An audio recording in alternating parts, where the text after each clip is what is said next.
어, 사람들의 발걸음이라고 하는 거는요, 그 우연이라는 게 없습니다. 세상 가운데는 세상 사람들에게는 우연이 많지만 믿음의 길을 가는 우리들에게는 우연이라는 게 사실은 없습니다. 다 그 하나님의 세밀한 계획 속에서 하나님께서 친히 일하시는 것이 보이고요. 그 가운데서 우리는 그저 하나님의 발걸음만을 따라가면 되는 그런 상황입니다. 이 자리에 오기까지요, 사실 좀 기대가 많았어요. 제 마음속에 이번에 오면서는 사전에 제가 아무런 그 교회들하고의 이제 오게 되면은 이제 미리 목사님들께 요청을 사실 드리거든요. 이번에는 전혀 요청하지 않고 목요일날 밤에 왔는데도 불구하고 제가 이런 영광을 얻었고 은혜를 누리고 있습니다. 그래서 오늘 이 자리에 오면은 그동안 이제 작년하고 재작년에 있었던 제 사랑하는 조카 우리 심영찬 형제가 없을 줄 알았거든요.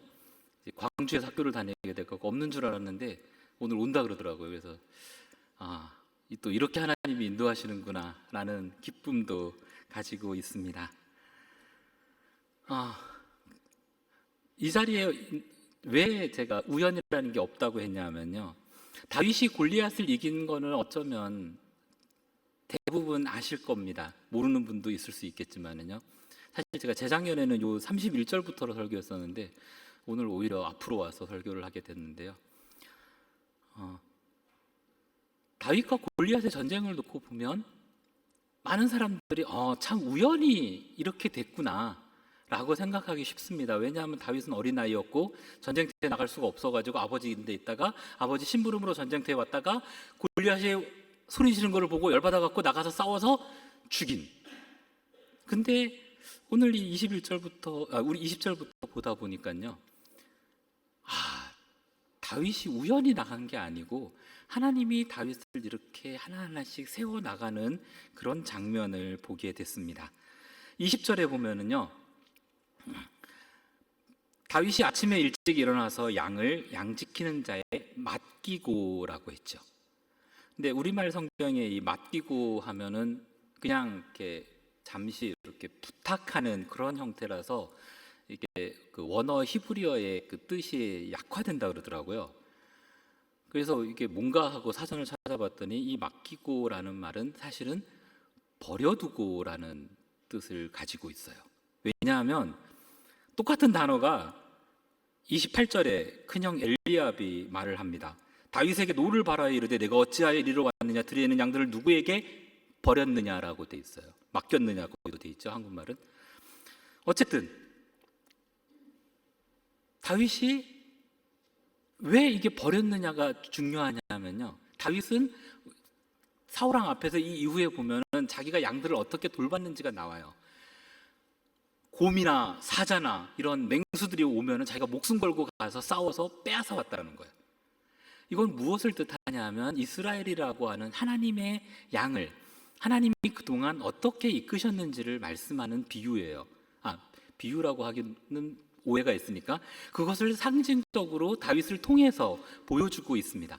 그러다가 하나님이 이제 이스라엘의 요청에 의해 갖고 하나님의 어떤 강권적인 뜻에 의해서 세워진 왕이 아닌 이스라엘 백성들의 요구에 의해서 세워진 사울 왕이 처음에는 뭔가 멋진 목자처럼 하다가 이스라엘 백성들을 버려두는 장면을 오늘 이곳에서 묘사하고 있어요. 다윗의 목숨 걸고 싸웠던 그 양들이 이제 다른 목자들에게 맡겨졌잖아요. 그럼 이 목자들은 다윗처럼 지킬까요? 그러기가 쉽지가 않습니다. 만약에 다윗처럼 하는 게 일반적이었다 그러면 다윗이 사울왕 앞에서 그렇게 말할 것도 없었죠. 그리고 사울은 이미 알았을 것이고요. 그러나 목자들이 그렇게 사자와 곰과 싸울 만큼 용감한 경우가 그렇게 많지 않기 때문에 오늘 20절에서 하나님은 양들이 버려지고라고 지금 표현을 하고 있습니다. 그러니까 이제 이 표현은 뭐냐면 이제 하나님께서 다시 이스라엘이라고 하는 자기 양을, 다윗이 아버지의 양을 쳤잖아요. 마찬가지로 사울왕이 지금 하나님의 양 이스라엘을 돌보고 있는데 이 양을 사울왕에게서 다시 찾아서 다윗에게 맡길 것이라는 것을 상징적으로 설명하고 있습니다. 자, 그런 다윗이 그럼 사울왕과 어떻게 다르냐면요, 다윗은 아버지의 심부름을 따라서 형들의 안부만 물으러 왔어요. 그러면은 이 어린 아이가 10대 청소년이 전쟁터에 오게 되면은 전쟁터 맨 앞에 있기보다는 안부를 물으려면 어떻게 해야 되죠? 뒤에 있는 진지라 그러죠. 뒷친친 그 보급 부대 쪽에 이제 그 선물을 갖다 주고 안부를 대신 통해서 듣고 이제 아버지한테 가면 돼요. 그런데 다윗은 보면은 맨 앞으로 달려갑니다. 22절에 보면 손을 맡기고 자기 짐을 다른 사람한테 맡겨두고 군대로 달려갔다는 얘기는 전쟁 맨 앞으로 뛰어갔다라는 거예요. 다윗은 자기 생각에 의해서 막 뛰어갔다라고 생각할 수도 있지만 이것은 하나님께서 지금 다윗에게 뭔가 이 앞으로 가게끔 하는 마음을 지금 일으키고 있는 겁니다. 자, 거기에 갔는데 거기에서 대비되는 장면이 나와요. 다윗은 군인이 아니었잖아요. 군인이 아니었으면 뒤에 와서 그냥 이렇게 수소문 해갖고 소문 듣고 우리 형들이 잘 있구나 하고 가면 돼요. 그런데 지금 맨 앞으로 가요. 근데 그 가는 가운데 24절에 보면 이런 말씀이 있죠. 이스라엘 모든 사람이 그 사람을 보고 골리앗을 보고 심히 두려워하여 그 앞에 도망했다. 너무 교차되는 거예요. 다윗은 지금 앞으로 가고 있는데 오히려 지금 군인들이 몰래 도망쳐서 뒤로 나오고 있는 이 장면이 그림처럼 묘사되어 있습니다. 같은 말을 듣고도 다른 반응을 보여요. 23절에 보면 골리앗이 외치는 장면이 나오죠. 이거 오늘 본문에는 안 나오지만 이 앞부분에 보면 골리앗이 이스라엘을 향해서 어떻게 외쳤는지 나와요. 야, 나하고 싸우자. 나하고 싸워서 이기면 우리가 너희 종이 되고 니네가 지면 나와서 싸우는 자가 지면 너희가 우리의 종이 되어라라고 말을 합니다. 골리앗이 등치가 워낙 크니까 이스라엘 사람들이 이 말을 듣고 두려워하게 되죠. 근데 같은 말을 듣고 23절에 보면 다윗이 들어요. 23절 다윗이 들었습니다. 그리고 나서 말합니다. 26절에 다윗이 곁에 서 있는 사람들에게 말하여 이르되 이 블레셋 사람을 죽여 이스라엘의 치욕을 제거하는 사람에게 어떤 대우를 하겠느냐. 이거 몰라서 묻는 게 아니에요. 이미 많이 들었는데 왜 안 싸우느냐라고 지금 하는 거예요. 싸울 의지가 막 불타오르는 다윗을 보게 됩니다. 굉장히 대비돼요. 자, 이런 분개하는 다윗, 어린 다윗이에요. 어린 소년 다윗. 완전 꼬맹이는 아니고요. 10대 청소년에 해당되는 이 다윗이 그렇게 혈기를 부리고 있는 가운데 이스라엘 군대는 살살살살 도망가고 있죠. 근데 여기에서 자기의 본분을 잊어버린, 자기가 무엇을 해야 될지 잊어버리고 남에게 간섭하기만을 좋아하는 한 사람이 등장을 합니다. 28절에 보면요, 큰형 엘리압이 등장하죠. 큰형 엘리압이 다윗이 그들에게 하는 말을 들은지라 그가 다윗에게 노를 발하여 화를 냈다는 거죠. 네가 어찌하여 이리로 내려왔느냐, 들에 있는 양들을 누구에게 맡겼느냐 하면서 혼을 내키고 네가 전쟁을 구경하러 왔도다. 이게 형이 동생을 위한 충고의 말이 아닙니다. 자, 다윗과 엘리압은 이게 한 8형제라 그랬으니까요, 대충 계산해 보면 나이 차이가 한 15살 정도 차이가 나죠. 적어도. 그러면 어린 동생이 그렇게 얘기를 하면 아주 친절한 맏형, 큰형이라 그러면 어떻게 해야 돼요? 불러다가 잘 타일러야 되잖아요. 근데 노를 바라면서 야, 너 아버지 양 어디로 갔다 내팽개쳐놨어? 저주의 말입니다. 이 말은 엘리압이 평상시에도 다윗을 아주 우습게 여겼다라는 거예요. 근데 엘리압이 어떤 사람이냐 하면 선지자 사무엘이 기름 부으려고 했던 이스라엘의 아주 훌륭한 군인다운 모습을 풍기던 사람이에요. 사무엘이 기름 부으려고 했을 정도로 다음 왕으로 아주 풍채도 뛰어나고 외모도 뛰어나고 아주 잘 싸울 것 같은, 이스라엘을 잘 지도할 것 같은 지도자의 모습이었는데 그가 왜 하나님의 선택을 받지 못했는지 이 구절에서 보인다라는 거죠. 자기는 안 나가 싸워요. 마땅히 싸우러 나가야 될 이 사람이 지금 싸우고 싶어하는 다윗을 향해서, 그것도 자기 동생을 향해서 이런 저주의 말을 퍼붓고 있는 거죠. 화를 내면서. 신앙생활 하다 보면 이런 사람 되게 많아요. 교회에 오래 다녔다는 사람, 리더라고 하는 사람, 이제 막 초신자로 부름받고 막 세례받고 막 해서 뭔가 뜨거운 사람을 향해서 야, 네가 교회에 알면 뭐하냐, 성경에 알면 뭐하냐, 야, 가만히 좀 있어. 찬물을 확 끼얹는 사람이죠. 나도 다 아는 척 좀 하지 마 라고 말하는 것과 똑같습니다. 또 한 사람이 있어요.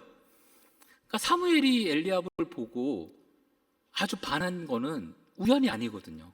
사무엘은 어떤 이미 거의 죽을 때가 다 된 아주 경험이 연륜이 많은 사람이 아주 반했던 엘리압이 이런 모습이었고요. 이보다 더 심한 사람이 25절에 나오는 사울 왕입니다. 다윗이 물어봤을 때 이스라엘 사람들이 이렇게 얘기합니다. 참으로 이스라엘을 모욕하러, 중간부터요. 25절 중간에 보면 그를 죽이는 사람은 왕이 많은 재물로 부하게 하고 그의 딸을 그에게 주고 그 아버지의 집을 이스라엘 중에서 세금을 면하게 하리라. 어우, 멋있는 왕 같죠? 그런데 지금 가장 나가서 골리앗과 싸워서 이스라엘을 그 맹수 같은 골리앗의 이 입에서 건져내야 될 그 역할은 누가 해야 되냐면 사울왕이 해야 돼요. 사울왕이 처음에 기름 부음을 받았을 때는 아주 겸손해갖고 진짜 목자답게 군대가 하나도 없어도 암몬 족속과 싸우러 나갔던 게 사울왕이었습니다. 근데 그가 왜 하나님으로부터 버림받을 수 없는지 여기서 나와요. 나 이제 왕이야. 자, 나가서 싸워봐. 내가 상 줄게. 자기 힘만을 과시하고 자기 능력만을 과시하는 사람이 됐습니다. 왜 이렇게 됐을까요? 아주 용감했던 그 앞부분 사울왕이 처음 기름 부음 받을 때를 혹시 읽어보시면 알아요. 아주 용감했던 이 사람이 갑자기 몇 년 사이에 왜 이렇게 됐을까요? 자기의 본분을 왜 이렇게 잊어버리고 한번 나가 싸워봐. 우리 딸 줄게. 내가 사위 삼아 줄게. 니네 집 세금 더 이상 안 내게 해줄게. 아니, 즉 이스라엘은 자기 양이 아니고 하나님의 양이거든요. 그 하나님의 양을 받아놓고 자기 맡아놓고 지금 이렇게 허세를 부리고 있습니다. 왜 이렇게 되냐 하면 사실은 이런 모습은요, 저와 여러분들 사이에 보이는 아주 일반적인 모습입니다. 너무 일반적이에요. 비슷한 예를 출애굽기 13장 20절에서 21절 말씀을 통해서 우리가 알 수 있어요. 출애굽기 13장 20절에서 21절입니다. 이거 14장이고요. 13장을 좀 이따 띄우시면 좋겠습니다. 제가 잘못 적었나요? 죄송합니다. 13장 20절에서 21절에 보면 이스라엘 백성들이 이제 출애굽해서 나올 때 그날 밤이에요. 이집트의 10가지 재앙이 끝나고 하나님이 이스라엘 백성들을 이제 이집트에서 데리고 나오죠. 파라오가 빨리 나가라고 해서 쫓겨서 나올 때입니다. 그때의 출애굽기 13장 20절에서 21절 말씀을 보면 낮에는 구름 기둥, 밤에는 불 기둥이 그들을 인도했다라고 되어 있습니다. 이 자리에서 교회 오래 다니셨거나 성경을 많이 보신 분들은 아실 거예요. 이 구름 기둥과 불 기둥은 얼마 동안 있었을까요? 무려 40년. 광야 생활 끝날 때까지 있었다라는 것에 이견을 다는 사람이 아무도 없습니다. 하나님의 구름 기둥과 불 기둥이 이스라엘을 40년 동안 인도했어요. 저는 이 부분을 보면 소름이 돋았어요. 옛날에 알고 있었거든요. 근데 이번에 새롭게 이 말씀을 보면서 40년 동안 매일 그들 앞에 있었다고? 그런데 이스라엘이 어떻게 했을까요? 광야 생활 40년 동안 목마르면 원망하고 하나님과 싸우려고 대들고 모세한테 반역하고 불평불만하고 난리가 났습니다. 배고파서 못 살겠다 그러고 왜 이집트에서 우리를 끌어냈느냐, 이집트에 우리 매장지가 없느냐, 이집트에서 우리가 고기를 못 먹어봤느냐. 사실은 노예가 고기를 먹어봤자 얼만큼 먹어봤다고요? 근데 이걸로 끝이 아니었다라는 거죠. 그들은 금송아지까지 만들어냅니다. 금송아지에서 절을 해요. 불기둥과 구름기둥이 있는데 하나님의 상징인 구름기둥과 불기둥이 그들 가운데 있어요. 그런데 그들의 삶은 금송아지를 만들어 섬기더라는 거예요. 더 나아가서는 바알볼이라는 곳에 가갖고는 이 모압 여인들과 같이 아주 음행을 행하며 모압의 신을 섬기기까지 합니다. 뭐지?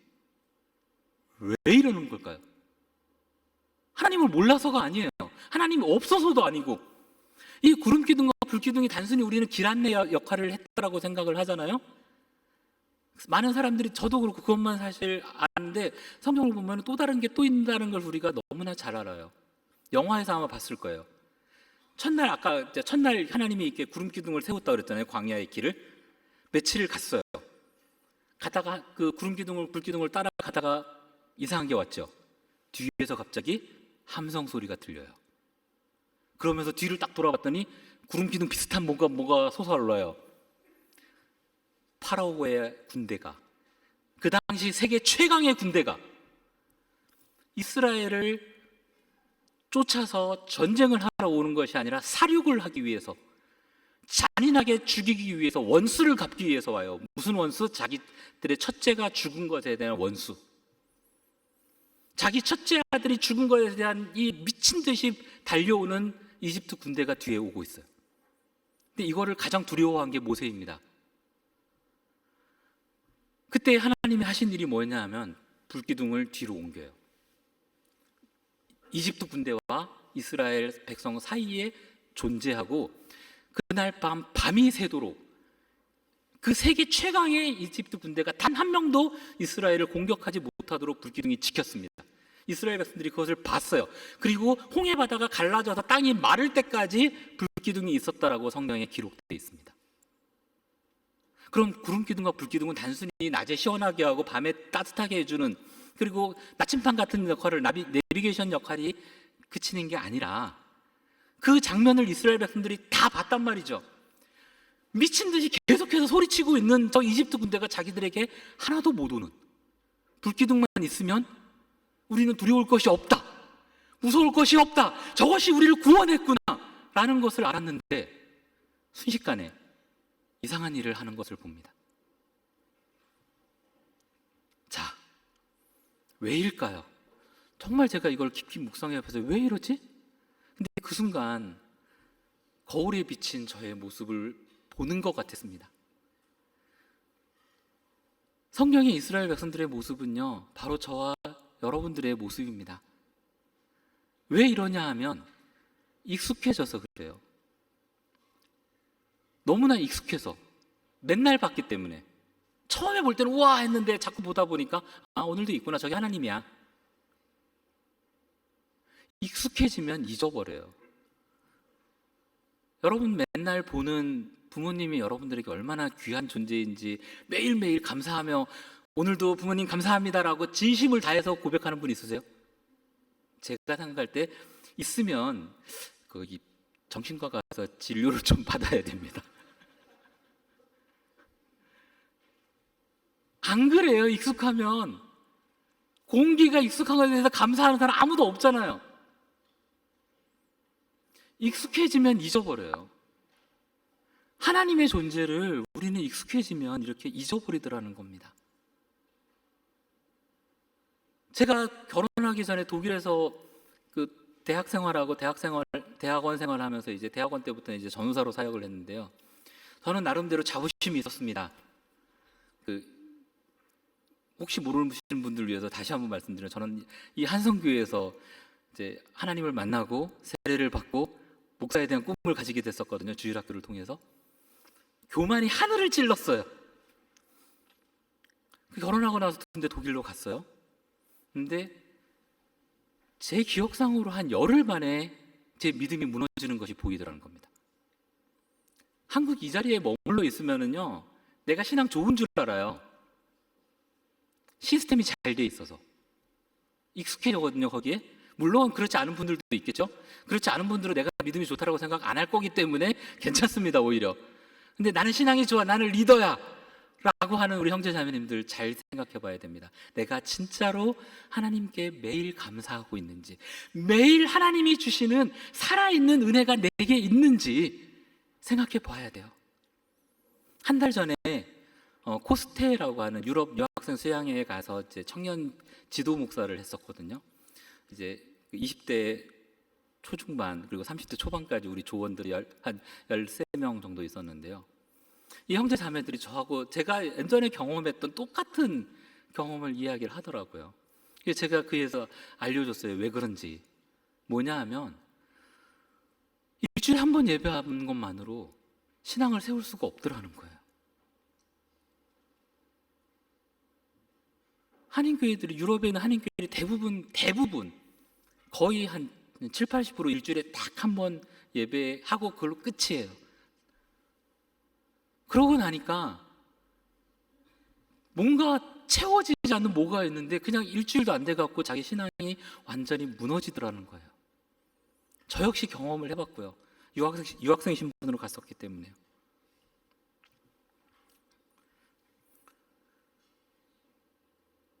우리 앞에 구름기둥과 불기둥이 있는데 우리는 몰라요. 있는지조차. 이스라엘 백성들은 눈으로 봤지만 우리는 눈으로 안 보인다라고 생각을 합니다. 그러나 눈에 보이게 있습니다. 자, 이제 우리는 그럼 어떻게 살아야 되냐라는 거죠. 왜 제가 발걸음 따라라는 제목으로 했냐면, 하나님이 아까 다윗을 이렇게 살살살 밀어내는 거 보셨잖아요. 제가 간단하게 설명을 해드렸지만요, 하나님이 다윗을 그렇게 했던 것은 우리들을 그렇게 지금 이끌고 계세요. 매일매일. 우리가 모를 뿐이죠. 아마 다윗도 몰랐을 거예요. 나중에 시간이 돼갖고 어느 정도 지난 다음에 여호와는 나의 목자시니 이렇게 고백을 했죠. 그러나 다윗과 우리와 한 가지 차이가 있다면요, 다윗은 정말 멍청하게,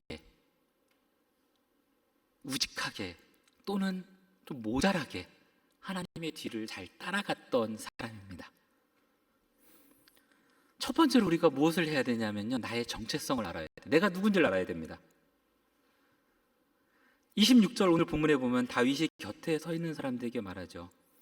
이 블레셋 사람을 죽이는 자에게 무슨 상이 있느냐, 어떤 대우가 있느냐, 이 할례받지 않은 블레셋 사람을 누구에게 살아계신 하나님의 군대를 모욕하느냐.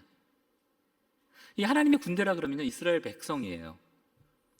출애굽기에 보면 출애굽하는 이스라엘 백성들을 하나님이 하나님의 군대라고 기록하고 있어요. 다윗은 알았던 거예요. 자기가 어린 나이고 실제로 전쟁터에 안 나갔지만 나도 이스라엘 군대야. 하나님의 군대야. 내가 하나님의 사람이야 라고 하는 자존심이 있는 거예요. 근데 저 하나님 할례받지 못한 저 맹수 같은, 짐승 같은 저 골리앗은 뭐지? 26절에서 분명하게 이렇게 다윗은 고백하고 있고요. 우리가 이런 나의 정체성을 알아야 돼. 내가 누군지.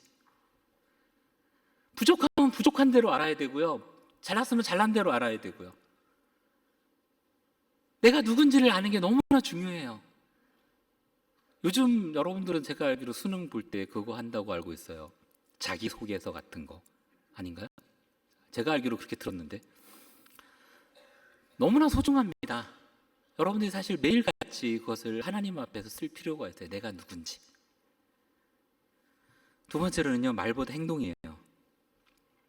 29절에 보면 엘리압한테 혼난 다윗이 하는 말이 있어요. 29절에 보면 내가 무엇을 하였나이까? 어찌 이유가 없습니까? 억울하다라는 거예요. 내가 뭐 했는데? 내가 잘못 말했나요? 저 맹수 같은, 짐승 같은 저 골리앗에게 왜 아무도 안 달려드냐고요. 하나님의 군대를 모욕하는데 우리 하나님의 군대잖아요. 그리고 내가 이 자리에 온 게 무슨 양을 버려두고 왔다고요? 말도 하지 마세요. 다 이유가 있으니까 왔잖아요 라는 얘기를 그냥 두 줄로 압축해요. 설명 안 해요. 행동으로 보여줍니다. 형은 나를 혼낼지 모르지만 나는 하나님의 손에 의해서 이끌려 왔어요 라는 고백인 거예요. 내가 오고 싶어서 온 게 아니에요. 제가 종종 신앙 고백하는 말이 있어요. 목사로 헌신할 때 하나님한테 속아서 했다고요. 예수님 만나기 전에 부름받았거든요. 이 얘기하면 길어지니까 궁금하신 분들은 나중에 질문하면 개인적으로 답변 드리겠습니다. 하나님의 손에 의해서 이끌려 가고 있는 다윗은 자기는 알고 있는 거예요. 내가 다 난 말로 설명 다 못해. 우리가 신앙생활 하는 거를, 하나님이 나를 이끄시는 거를 어떻게 논리적으로 다 설명할 수 있어요? 설명 불가능해요. 삼위일체의 하나님을 설명하라고요? 어떻게 설명하는데요? 설명이 쉬우면 신학 공부할 때 논문이 많은 것 중에 하나가 삼위일체 하나님에 대한 논문이거든요. 신학 박사학위 논문으로요. 신학 박사학위 논문으로 많다는 얘기는 쓸 말이 그만큼 많다는 얘기고요. 아무리 설명해도 부족하다는 뜻이에요. 설명 불가능. 우리가 믿는 신앙의 길은 쉽지 않습니다. 여러분들에게 어떤 꿈이 있나요? 사실 이 설교도 제가 하고 싶었던 설교인데 간단하게 언급을 드리면요, 저는 여러분들에게 꿈을 하나 드리고 싶어요. 아빠, 엄마에 대한 꿈. 이게 웬 뚱딴지 같은 소리냐면요, 제가 독일에 가서 처음 사역할 때, 독일 현지 장애인 사역을 시작할 때 한 나이 드신 할머니 한 분이 저와 제 아내 손을 꼭 잡고 한 고백이 있어요. 자기 기도 제목 있다고, 기도 좀 해달라고. 뭐냐고 물어봤더니 독일의 젊은 크리스찬들이 결혼해서 자녀를 많이 낳기를 기도해달라고. 처음엔 이해가 안 갔거든요. 그 이유를 물어봤어요. 왜 그러냐 그랬더니 주변에 봐, 독일 사람들 한둘, 그것도 결혼 안 한 청년들 너무 많아. 근데 무슬림들 어떠냐고. 기본이 4-5이야. 한국이 이제 비슷한 상황입니다. 근데 이거는 이제 시대적인 상황이고요. 이것만 갖고 하면은 누가 그러더라고요, 저한테. 한 1억 주고 그런 얘기 하라고. 은과 금은 내게 없거든요. 제가 하나님의 말씀으로 여러분들에게 권면하면요, 신명기 32장에 하나님이 모세를 통해서 이렇게 말씀하십니다. 너희가 너희 아버지에게 물으라. 하나님이 어떤 분인지. 하나님이 이스라엘 백성들에게 이제 출애굽 가나안 정복을 앞둔 이스라엘 백성들에게 하시는 말씀이 너희 젊은 세대는 너희 아버지에게 물으라 해요. 사사기에 보면 하나님의 놀라운 말씀이 나옵니다. 하나님을 알지 못하는 세대가 일어나서 우상을 섬겼다라고.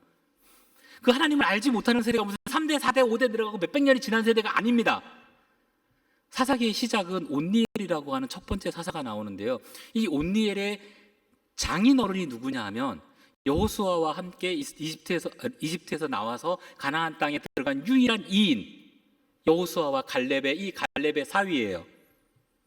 그가 혹시 아시는지 모르겠는데 이산지를 내게 주소서 하면서 헤브론에 쳐들어가서 거인 안악자손, 골리앗과 비슷한 거인 안악자손들을 죽이고 헤브론을 차지한 사람이 온니엘이에요. 그가 첫 번째 사사입니다.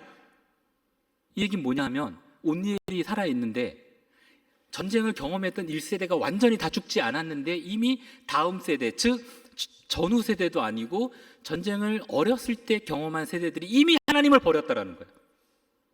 이게 한국교회의 현실입니다. 제 세대가 부흥의 끝자락이거든요.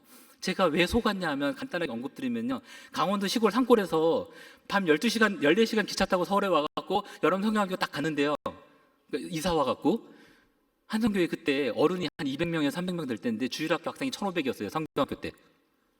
근데 그때는 새벽기도 있었거든요. 주일학교도. 부장 장로님이 예수님을 위해서 죽을 사람 일어나래요. 저는 시골에서 왔으니까 아무것도 모르니까 순진해갖고 요 장의자 맨 끝에 있었는데 옆에 친구가 일어났더라고요. 속아서 일어났어요. 1,000명 중에 2명이었대요.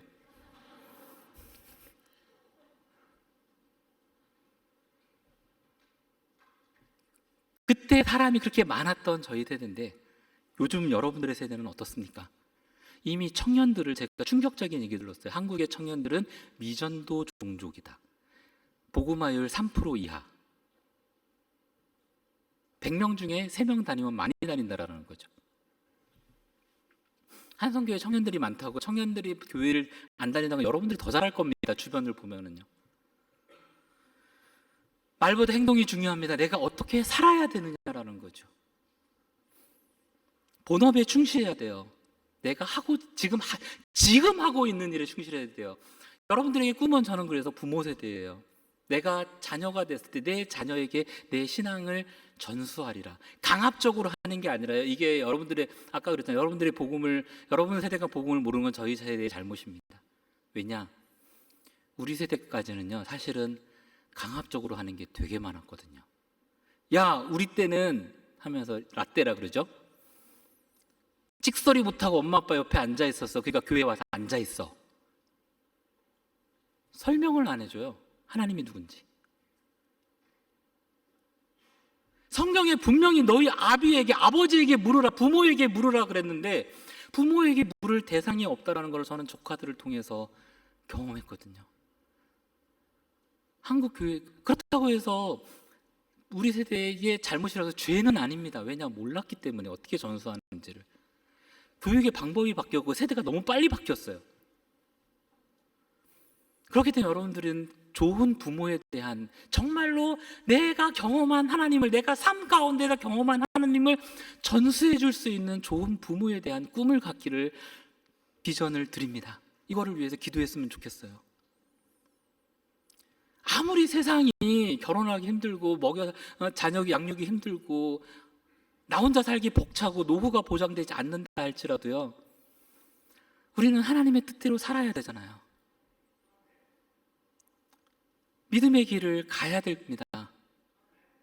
구름 기둥과 불 기둥이 우리 앞에 있기 때문이에요. 그게 뭐냐고요? 하나님의 말씀입니다. 이스라엘 백성들을 인도했던 그 구름 기둥과 불 기둥이 눈에 보였다면 오늘날은 하나님의 말씀이 내 앞에 길이요, 내 앞에 등불이다라고 하나님은 분명하게 말씀해요. 시편 기자를 통해서. 하나님의 말씀, 성경을 통해서 우리는 갈 길을 찾아갈 수 있는데, 성경책이 맨날 있다 보니까 솔직히 저도 이제는 이렇게 갖고 다니거든요. 너무나 갖고 다니다 보니까 모르고 있어요. 이 역할, 하나님의 말씀의 역할이 뭔지를 모르고 있더라는 거예요.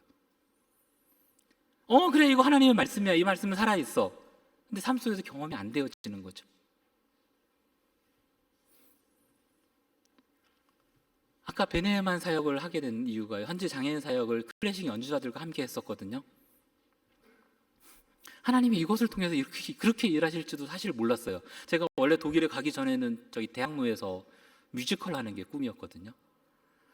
근데 하나님이 전혀 알지 못하는 독일에 딱 떨어뜨려 놓고는 거기에서 뮤지컬 하는 사람은 하나도 못 만나게 하시고 클래식 음악하는 사람들만 쫙 만나게 하시는 거예요. 근데 알고 봤더니 그것을 통해 하나님은 일하고 싶으셨던 것들라는 거예요. 근데 하다 보니까 혹시 이 자리에서 음악하시는 분들이 계시면은 모르겠는데요, 저는 음악하시는 분들이 그렇게 독특하게 자라온 환경에 있었는지를 몰랐어요. 우리 작년에 제가 왔을 때 우리 나 목사님하고도 그런 얘기를 나눴는데요, 그 친구들은 1대1로 붙어서 따로 양육해야 됩니다. 실력이 뛰어나면 뛰어날수록 그래요. 이게 증거가 어디 있냐면요, 신앙 교회에서 유튜브에서 간증 많이 하고 다니는 유명한 클래식 연주자나 아니면은 미술가나 예술 계통이요, 그리고 스포츠 계통의 신앙이 좋은 분들의 공통점이 뭔지 아세요? 주일학교와 경험이 없어요. 빨라야 사춘기 때 교회 다니기 시작한 경우예요. 무슨 얘기냐 하면 교회에서 길러진 사람이 없다라는 거예요. 어렸을 때부터 엄마 손을 잡고 다닌 연주자들이 되게 많더라고요. 근데 그게 다예요. 하나님이라는 존재를, 그 이상을 알지를 못하더라고요. 우리 한성교회도 3부 예배 때 오케스트라 있잖아요. 제가 작년에는 3부 예배도 드렸었는데요, 그 연주를 들으면서 저는 정말 마음이 너무 아프더라고요. 저 친구들 중에 정말로 하나님을 고백하고 있는 친구가 몇 명 있을까라는 것 때문에요. 근데 더 마음이 아픈 거는요, 그렇게 드려지는 예배를 하나님이 과연 기뻐하실까? 오늘 이 자리에도 이 예배가 있기까지는요, 설교자인 저만 필요한 게 아니고요, 많은 스텝이 필요합니다. 찬양팀만 있는 게 아니고요, 저 위에서 일하는 분들, 옆에 서 있고, 음향과 조명도요 굉장히 중요합니다. 제가 사실 독일교회에서 지금 음향을 배우기 시작을 했거든요. 독일교회를 어떻게 해서 도울까 하다가, 그러면서 저희들을 가리키는 이제 교회 음향 담당하시는 분이 그러더라고요. 여러분들은 레위인입니다. 옛날에 제사장이 제물을 드리기 위해서는 수많은 레위인들이 희생했습니다. 근데 실제로 제가 뭐 이렇게 도우미로 음향을 해보니까요, 예배를 드릴 수가 없어요. 수시로 단순히 볼륨 켰다 껐다 하는 게 음향이 아니거든요. 저기 계신 분 아실 거예요. 수시로 볼륨 체크해야 되고, 찬양팀 같은 경우는 누가 솔로인지 확인해야 되고, 거기에 맞춰서 볼륨 조절해줘야 되고, 이 무대 조명도 마찬가지예요. 사실 어떻게 조명 색깔을 쓰느냐에 따라 사람들의 마음이 달라지거든요.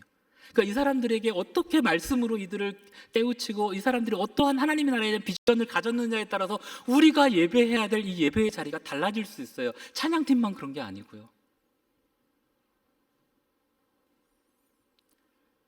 세상에 내가 지금 하는 일이 하나님 나라에서 쓸모없는 일이 하나도 없습니다. 혹시 편의점에서 알바를 한다든가 레스토랑에서 이렇게 서빙 알바를 하시는 분 있습니까? 이 사람은 교회에서 아주 특화된 섬김으로 섬길 부분이 있어요. 그게 뭐냐면 안내예요. 예배 안내도 얼마나 소중한지 아세요? 처음 오는 사람에게는요. 그냥 서 있다가 그냥 순서 지나는 이게 다가 아니에요. 이분들이 어떻게 하느냐에 따라서 오늘 새로운 영혼이 하나님을 영접하느냐 안 영접하느냐가 결정될 수도 있어요. 하나님의 발걸음은 이렇게 작은 것 하나하나 가더라고요. 내가 지금 돈을 벌기 위해서, 알바하기 위해서 단순히 한다 생각하지 마시고, 내가 지금 하고 있는 이 일을 통해서 하나님이 일하신다라고 생각을 해보면요, 단 어느 한순간도 버릴 순간이 없습니다. 그런데 세상을 돌아보면 한숨 나잖아요. 답답하잖아요. 그럴 때 제가 요즘 꽂힌 찬양이 있습니다. 이 찬양하면서 이제 마무리하려고 그러는데요, 하나님께서 우리에게 부탁하시는 거는요, 우리가 잘할 것을 부탁하는 게 아니고요, 하나님이 가시는 그 발걸음을 따라서 천천히라도 끝까지 포기하지 않고 한 걸음씩 힘겹게라도 하나님을 원망해 가면서까지라도 따라와 주기를 원해요. 포기하면 끝이에요. 다른 사람들이 다 결혼을 안 하는데 내가 왜 무슨 꿈을 갖고 미쳤다고 돈도 없는데 결혼해서 애를 낳아서 키웁니까? 라고 하지 마시고, 전도하기 힘들잖아요. 나가서 한 영혼 전도하기 힘든 대신에 내가 평생 동안 내 자녀 한 명이라도 하나님 나라의 자녀로 하나님의 양을 내가 돌보리라, 목자가 되리라 라고 한다면 충분히 우리는 꿈을 가지고 희생할 수 있어요. 하나님의 꿈은 우리가 보기에는 더딜지 몰라도요, 하나님의 계획대로 차근차근 이루어집니다. 다윗이 그랬어요. 기름 부음 받고 나서 10년을 넘게, 골리앗을 죽이고 나서도 10년을 넘게 도망 다녀야 됐던 다윗. 그러나 그는 하나님의 발걸음을 정말 잘 따라갔던 사람입니다. 왜냐? 하나님은 정말로 신실하신 분이에요. 신실하다는 말이 어렵잖아요. 쉬운 말로 하면 하나님은 정말로 열심히 일하시는 분이십니다. 그 하나님의 열심을 우리가 믿고 나아가는 사랑하는 주의 청년들이 되기를 주님의 이름으로 축복합니다.